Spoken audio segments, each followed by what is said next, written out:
இந்த கிரீஸ் தடவுனதை நிறைய பேர் நீங்கள் சொன்ன மாதிரி ஃபேஸ்புக்கில் நிறைய பேர் ரைட்டிங்காகவே போட்டிருந்தாங்க. இது வரைக்கும் எந்த தலைவரும் அதை பண்ணலை.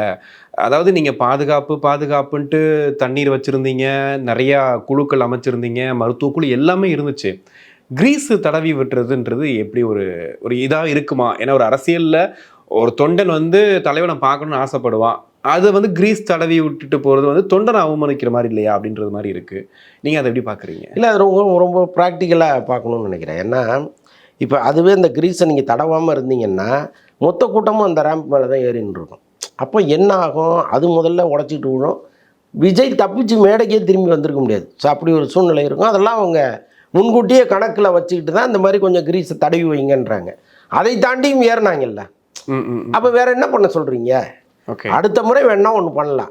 அந்த பெரிய பொக்லைனில் வந்து ஒரு பெரிய தொட்டி மாதிரி கட்டி அப்படியே வேணா இந்த லிஃப்ட்டில் போகிற மாதிரி விஜயை கொண்டு போகலாமே தவிர, எவ்வளோ தாவனாலும் பிடிக்க முடியாத ஒரு உயரத்தில் அவரை நிற்க வச்சு வேணா அப்படியே கொண்டு போகலாம்.